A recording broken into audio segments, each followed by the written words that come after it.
ఓం శాంతి. ఈరోజు Murali date 27 September 2025. బాబా చెప్తున్నారు, మధురమైన పిల్లలు, మీరిప్పుడు సత్యమైన పాఠశాలలో కూర్చుని ఉన్నారు. ఇది సత్సంగం కూడా. ఇక్కడ మీకు తీరానికి చేర్చే సత్యమైన తండ్రి సాంగత్యం లభించింది. ప్రశ్న: లెక్కాచారాల ఆట గురించి మానవులు తెలుసుకున్న దానికి మీరు తెలుసుకున్న దానికి గల తేడా ఏమిటి? జవాబు: మానవులు ఇది సుఖ దుఃఖాల ఆట అని, సుఖ దుఃఖాలు పరమాత్ముడే ఇచ్చాడని భావిస్తారు. కానీ ఇది ప్రతి ఒక్కరి కర్మ లెక్కాచారాల ఆట అని మీరు అర్థం చేసుకున్నారు. తండ్రి ఎవరికి దుఃఖంనివ్వరు. వారు సుఖంనిచ్చే దారిని తెలిపించేందుకే వస్తారు. పిల్లలు, నేను ఎవరిని దుఃఖితులుగా చేయను, ఇది మీ కర్మల ఫలమే అని తండ్రి చెప్తున్నారు. పాట: ఈ పాప ప్రపంచం నుండి దూరంగా ఎక్కడికైనా తీసుకెళ్ళు. ఓం శాంతి. మధురాతి మధురమైన ఆత్మిక పిల్లలు పాట విన్నారు. ఎవరిని పిలుస్తున్నారు? తండ్రిని. బాబా, మీరు వచ్చి మమ్మల్ని ఈ పాప కల్యుగ ప్రపంచం నుండి పుణ్య సత్యుగ ప్రపంచానికి తీసుకెళ్ళమని పిలుస్తారు. ఇప్పుడు జీవాత్మలందరూ కలియుగంలో ఉన్నారు. ఈ పాట విన్నప్పుడు వారి బుద్ధి పైకి పోతుంది. తండ్రి అంటున్నారు, నేనెవరో ఎలా ఉన్నానో ఎవరికీ తెలియదు. ఋషులు మునులు కూడా మాకు రచయిత మాలికుడు అనగా అనంతమైన తండ్రి గురించి, వారి అనంతమైన రచనల ఆది మధ్య అంతముల గురించి తెలియదని అంటారు.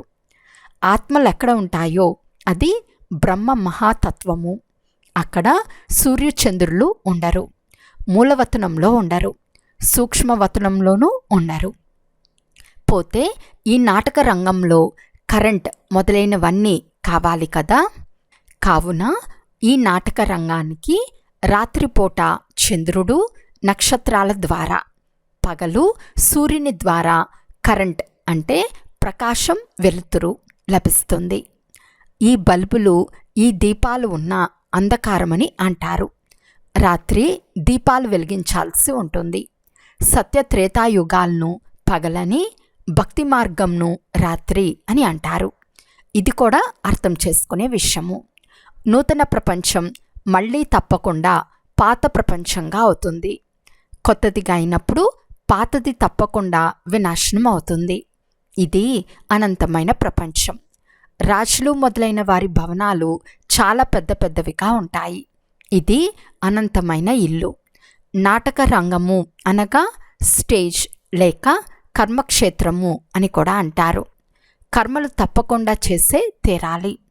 మనుషులందరికీ ఇది కర్మక్షేత్రము. అందరూ కర్మలు చేసే తీరాలి. పాత్రను అభినయించే తీరాలి. ప్రతి ఆత్మకు ముందే పాత్ర లభించి ఉంది. మీలో కూడా బాగా అర్థం చేసుకునేవారు కొంతమంది మాత్రమే ఉన్నారు. వాస్తవానికి ఇది గీతా పాఠశాల. పాఠశాలలో ఎప్పుడైనా ముసలివారు మొదలైన వారు చదువుకుంటారా? ఇక్కడ ముసలివారు, యుక్త వయస్కులు మొదలైన వారందరూ చదువుకుంటారు. ఇది వేద పాఠశాల కాదు. అక్కడ ఏ లక్ష్యము ఉండదు. వేద శాస్త్రాలు చదివినందున వాటి ద్వారా ఏమి లాభమో, ఎలా అవుతారో వారికి తెలియదు. ఏ సత్సంగంలోనూ లక్ష్యం అంటూ ఏదీ లేదు. ఇప్పుడు వాటిని సత్సంగం అనేందుకు సిగ్గవుతుంది. సత్యమైన వారు ఒక్క తండ్రి మాత్రమే. అందుకే మంచి సాంగత్యం తేలుస్తుంది, చెడు సాంగత్యం ముంచుతుంది అని అంటారు. కుసంగము అనగా కలియుగ మనుషుల సాంగత్యము. సత్సంగము ఇది ఒక్కటే. ఇప్పుడు మీకు అద్భుతం అనిపిస్తుంది. సృష్టి ఆది మధ్యాంతాల జ్ఞానాన్ని తండ్రి మీకు ఇస్తారు. మీకు ఎంతో సంతోషం కలగాలి. మీరు సత్యమైన పాఠశాలలో కూర్చుని ఉన్నారు. మిగిలినవన్నీ అసత్యమైన పాఠశాలలు. ఆ సత్సంగాలు మొదలైన వాటి ద్వారా మీరు శ్రేష్టంగా అవ్వరు. పాఠశాలలు, కాలేజీల ద్వారా చదువుకొని ఏదో ఒకటిగా అవుతారు. ఎందుకంటే అక్కడ చదువుకుంటారు. ఇతరుల చోట్ల ఎక్కడా చదువు లేదు. సత్సంగాన్ని చదువు అని అనరు. శాస్త్రాలు మొదలైనవి చదువుకుని దుకాణాలు తెరిచి కూర్చుని ధనం సంపాదిస్తారు. సిక్కుల ధర్మశాస్త్రమైన గ్రంథ్ సాహిబ్ను నేర్చుకుని గురుద్వారాలు తెరిచి కూర్చుంటారు. అనేక గురుద్వారాలను తెరుస్తారు. గురుద్వారము అనగా గురువు ఇల్లు అని అంటారు కదా. తలుపులు తెరుచుకుంటూనే అక్కడికెళ్ళి శాస్త్రాలు మొదలైనవి చదువుకుంటారు. మీ గురుద్వారాలు ముక్తి జీవన్ముక్తి ధామాలు. అదే సద్గురు ద్వారం. సద్గురు పేరు ఏది? అకాలమూర్తి. సద్గురువును అకాలమూర్తి అని అంటారు. వారు వచ్చి ముక్తి జీవన్ముక్తి ద్వారాలను తెరుస్తారు. వారు అకాలమూర్తి కదా. వారిని మృత్యువు కూడా కబలించలేదు. ఆత్మ ఒక బిందువు. దానిని కాలుడెలా కబలిస్తాడు?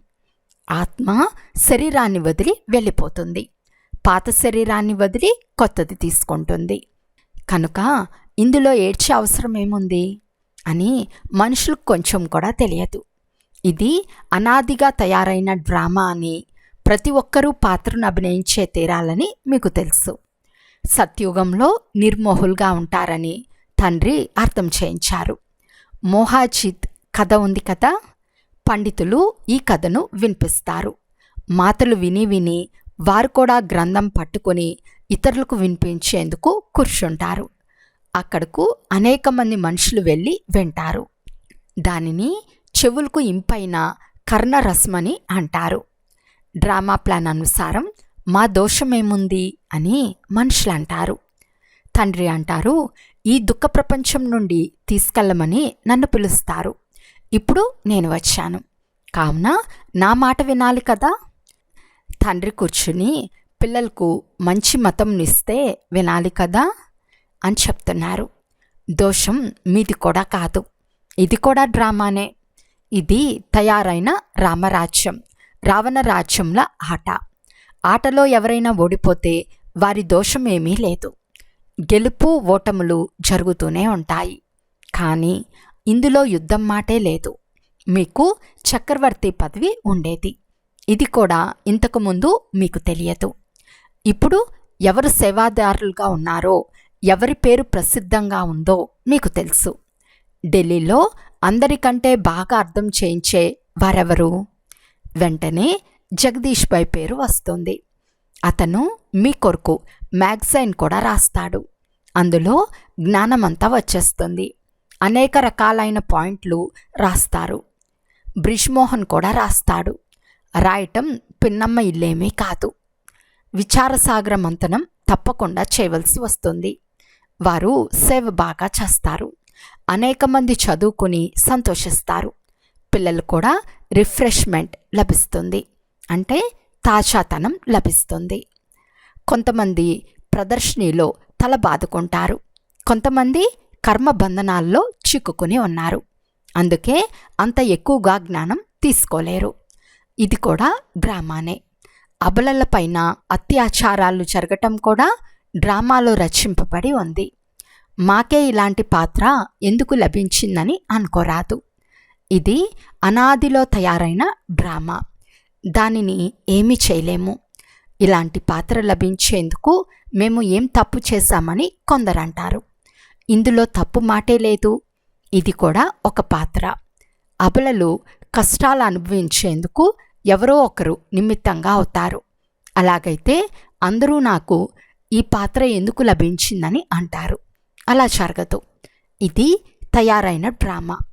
పురుషులపైన కూడా అత్యాచారాలు జరుగుతాయి. ఈ విషయాల్లో చాలా సహనశక్తి ఉండాలి. సహనశీలత చాలా అవసరం. మాయ చాలా విఘ్నాలు కలిగిస్తుంది. విశ్వచక్రవర్తి పదవి పొందేందుకు కొంత శ్రమ చేయాల్సి వస్తుంది. డ్రామాలో ఆపదలు, కష్టాలు మొదలైనవి చాలా ఉన్నాయి. అబలలపై అత్యాచారాలు రచింపబడి ఉన్నాయి. రక్తపు నదులు కూడా ప్రవహిస్తాయి. ఎక్కడా రక్షణ దొరకదు. ఇప్పుడింకా ఉదయం క్లాసులు మొదలైన వాటికి సెంటర్లకు వెళ్తున్నారు. మీరు బయటకు కూడా రాలేని సమయం వస్తుంది. పోను పోను రోజులు గడిచే కొలది ప్రపంచం చెడిపోతూ ఉంటుంది. ఇంకా పాడైపోవలసిందే. దుఃఖం కలిగించే రోజులు చాలా జోరుగా వస్తాయి. జబ్బులు మొదలైన వాటిలో దుఃఖం కలిగినప్పుడు భగవంతుణ్ణి తలుచుకుంటూ పిలుస్తారు. ఇక కొన్ని రోజులు మాత్రమే మిగిలి ఉందని మీకిప్పుడు తెలుసు. తర్వాత మనం మన శాంతిధామానికి, సుఖధామానికి తప్పకుండా వెళ్ళిపోతాము. ఇది కూడా ప్రపంచంలోని వారికి తెలియదు. పిల్లలైన మీరిప్పుడు అనుభవం చేస్తున్నారు కదా. ఇప్పుడు మీరు తండ్రిని పూర్తిగా తెలుసుకున్నారు. వారంతా పరమాత్ముడు అంటే లింగరూపమని భావిస్తారు. శివలింగాన్ని పూజ కూడా చేస్తారు. మీరు కూడా శివుని మందిరానికి వెళ్ళేవారు. అప్పుడు శివలింగం అంటే ఏమిటో ఎప్పుడైనా ఆలోచించారా? అది జడమైతే చైతన్యంలో కూడా తప్పకుండా ఉంటుంది కదా. అయితే అది ఏమిటి? భగవంతుడు అనగా పైన ఉండే రచయిత. వారిని పూజించేందుకు ఈ లింగం కేవలం ఒక గుర్తు మాత్రమే. మీరు పూజ్యులుగా అయితే తర్వాత ఈ చిత్రాలు ఏవి ఉండవు.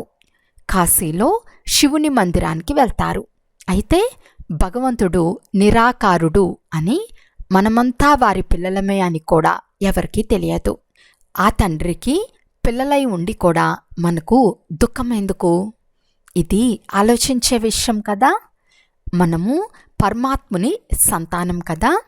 అయితే దుఃఖం ఎందుకు అని ఆత్మ అంటుంది.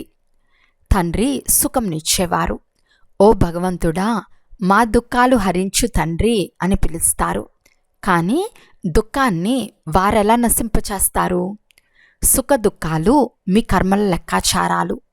సుఖానికి ఫలం సుఖం, దుఃఖానికి ఫలం దుఃఖం పరమాత్ముడే ఇస్తారని మానవులు అనుకుంటారు. అన్నీ వారిపై ఉంచుతారు. కానీ తండ్రి చెప్తున్నారు, నేను ఎప్పుడూ దుఃఖంను ఇవ్వను. నేను అర్ధకల్పానికి సుఖంనిచ్చి వెళ్ళిపోతాను. ఇది సుఖ దుఃఖాల ఆట. డ్రామాలో కేవలం సుఖమే ఉంటే భక్తి మొదలైనవన్నీ ఉండేవి కావు. భక్తి మొదలైనవన్నీ భగవంతుని కలుసుకునేందుకే చేస్తారు కదా. ఇప్పుడు తండ్రి కూర్చుని మొత్తం విషయమంతా వినిపిస్తారు. పిల్లలైన మీరు ఎంతో భాగ్యశాలురని తండ్రి చెప్తున్నారు. ఆ ఋషులు మునులు మొదలైన వారికి ఎంతో గొప్ప పేరు ప్రఖ్యాతులు ఉన్నాయి. మీరు రాజ ఋషులు, వారు హఠయోగ ఋషులు. ఋషులు అనగా పవిత్రులు. మీరు స్వర్గంలో రాజులుగా అవుతారు. అందుకొరకు తప్పకుండా పవిత్రంగా అవ్వాలి. సత్య త్రేతాయుగాలలో ఎవరి రాజ్యం ఉండేదో మళ్ళీ వారి రాజ్యమే ఉంటుంది. మిగిలిన వారంతా తర్వాత వస్తారు. మేము శ్రీమతంను అనుసరించి మా రాజ్యంను స్థాపిస్తున్నాము అని మీరిప్పుడు అంటారు. పాత ప్రపంచం వినాశనమయ్యేందుకు కూడా సమయం పడుతుంది కదా. సత్యుగం వస్తుంది, కలియుగం పోతుంది. ఈ ప్రపంచం ఎంత పెద్దది! ఒక్కొక్క పట్టణంలో ఎంతమంది మనుషులున్నారు? ధనవంతులు ప్రపంచమంతా తిరుగుతారు. కానీ మొత్తం ప్రపంచాన్ని ఎవరూ చూడలేరు. సత్యుగంలో అయితే చూడగలరు. ఎందుకనగా సత్యుగంలో ఉండేది ఒకే రాజ్యం. రాజులు కొద్దిమందే ఉంటారు. ఇక్కడ ఈ ప్రపంచం ఎంత పెద్దదిగా ఉందో చూడండి. ఇంత పెద్ద ప్రపంచాన్ని ఎవరు తిరుగుతారు? అక్కడ మీరు సముద్రంలోకి వెళ్ళే అవసరమే ఉండదు. అచ్చట సిలోను, బర్మా మొదలైనవి ఉంటాయా? ఉండవు. ఇవేవి ఉండవు. ఈ కరాచీ కూడా ఉండదు.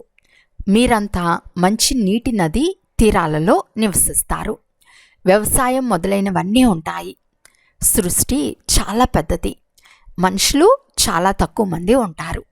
తర్వాత వృద్ధి చెందుతారు. అప్పుడు అక్కడకు వెళ్ళి తమ రాజ్యాలను స్థాపించుకుంటారు. మెల్లమెల్లగా ఆక్రమిస్తూ వారి రాజ్య స్థాపన చేసుకున్నారు. ఇప్పుడు దీనంతటినీ వదిలిపెట్టాల్సిందే. ఎవరి రాజ్యం దోచుకోనిది ఒక్క భారతదేశం మాత్రమే. ఎందుకంటే భారతదేశం అహింసా రాజ్యం కదా. భారతదేశమే ప్రపంచమంతటికి అధికారిగా ఉండేది. మిగిలినవన్నీ తర్వాత వచ్చినవే. ముక్కలు ముక్కలుగా చేసుకుని తీసుకుంటూ వచ్చారు. మీరు ఇతరులది ఆక్రమించలేదు. ఇంగ్లీష్ వారు ఆక్రమించుకున్నారు. భారతవాసులైన మిమ్మల్ని తండ్రి విశ్వానికి అధికారులుగా చేశారు. మీరెక్కడికి వెళ్ళలేదు. పిల్లలైన మీ బుద్ధిలో ఈ మాటలన్నీ ఉన్నాయి. వృద్ధమాతలకు ఈ విషయాలన్నీ అర్థం కావు. తండ్రి అంటున్నారు, మీకు చదువు రానిది కూడా మంచికే. చదివిన వారైతే బుద్ధి నుండి దానినంతా తీసేయాల్సి వస్తుంది. ఒక్క విషయాన్ని మాత్రం ధారణ చేయాలి. మధురమైన పిల్లలు, తండ్రిని స్మృతి చేయండి. బాబా, మీరు వస్తే సమర్పణ అవుతాము, బలిహారి అవుతాము అని మీరు అంటూ వచ్చారు కదా. కనుక మీరు నాపై సమర్పణ అవ్వాలి. ఇచ్చిపుచ్చుకోవటం ఉంటుంది కదా. వివాహ సమయంలో స్త్రీ పురుషులు ఇరువురు పరస్పరం ఒకరి చేతిలో ఒకరు ఉప్పు పెట్టుకుంటారు. తండ్రితో కూడా, బాబా మేము మా పాతదంతా ఇచ్చేస్తామని అంటారు. తప్పకుండా మరణించాల్సిందే. ఇదంతా సమాప్తం అవ్వాల్సిందే. మీరు మాకు మళ్ళీ నూతన ప్రపంచంలో ఇవ్వాలి. అందరినీ తీసుకుని వెళ్ళేందుకే తండ్రి వస్తారు. వారు కాలుడు కదా. సింధీలో అందరినీ తీసుకుని వెళ్ళే ఈ కాలుడెవరు అని అంటారు. పిల్లలైన మీరు సంతోషిస్తారు. తండ్రి తీసుకెళ్లేందుకే వస్తారు. మనం సంతోషంగా మన ఇంటికి వెళ్ళిపోతాము. సహనం కూడా చేయవలసి ఉంటుంది. మంచి మంచి గొప్ప ఇంటి మాతలు కూడా తన్నులు తింటారు. మీరు సత్యమైన సంపాదన చేసుకుంటున్నారు. కలియుగంలో శూద్ర సంప్రదాయం వారమని వారికి తెలియదు. మీరు సంగం యుగంలో పురుషోత్తములుగా అవుతున్నారు.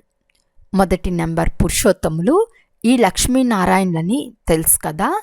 తర్వాత డిగ్రీ తగ్గిపోతూ వస్తుంది. పైనుండి క్రిందకు వస్తూ ఉంటారు. నెమ్మది నెమ్మదిగా క్రిందకు దిగచారుతూ ఉంటారు. ఈ సమయంలో అందరూ క్రింద పడి ఉన్నారు. వృక్షం పాతదైపోయింది. కాండం శిథిలమైపోయింది. ఇప్పుడు మళ్ళీ స్థాపన అవుతుంది. పునాది ఏర్పడుతుంది కదా. నాటు చాలా చిన్నదిగా ఉంటుంది. అంటే మొలక చాలా చిన్నదిగా ఉంటుంది. దాని నుండి పెద్ద వృక్షం అవుతుంది. ఇది కూడా ఒక వృక్షమే. సత్యుగంలో వృక్షం చాలా చిన్నదిగా ఉంటుంది. ఇప్పుడు ఎంత పెద్ద వృక్షం అయిపోయింది. మానవ సృష్టిలో ఎన్ని వెరైటీ పుష్పాలు ఉన్నాయో చూడండి. ఒకే వృక్షంలో ఎన్నో రకాల పుష్పాలున్నాయి. ఇది మనుషుల అనేక వెరైటీ ధర్మాల వృక్షం. ఒకరి ముఖం మరొకరి ముఖం వలె ఉండదు. ఇది తయారైన డ్రామా కదా. అందరి పాత్ర ఒకే విధంగా ఉండేందుకు వీలు లేదు. దీనిని తయారైన ప్రాకృతిక డ్రామా అని అంటారు. ఇందులో కూడా అనేక విధాలైన కృత్రిమాలు ఉన్నాయి. నిజమైన వస్తువులు కూడా నశిస్తాయి. మళ్ళీ 5000 సంవత్సరాల తర్వాత అవి నిజంగా వస్తాయి. చిత్రాలు మొదలైనవి కూడా నిజమైనవి లేనే లేవు. ఈ బ్రహ్మ ముఖంను కూడా మీరు 5000 సంవత్సరాల తర్వాతనే చూస్తారు. ఈ డ్రామా రహస్యాన్ని అర్థం చేసుకునేందుకు బుద్ధి చాలా విశాలంగా ఉండాలి. ఏది అర్థం కాకున్నా ఒక విషయం మాత్రం బుద్ధిలో ఉంచుకోండి.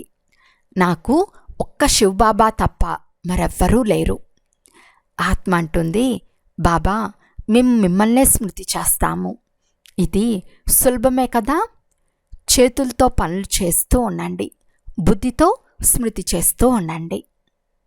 అచ్చా, మధురాతి మధురమైన అపురూపమైన పిల్లలకు మాతాపిత బాప్దాదాల ప్రియ స్మృతులు మరియు గుడ్ మార్నింగ్.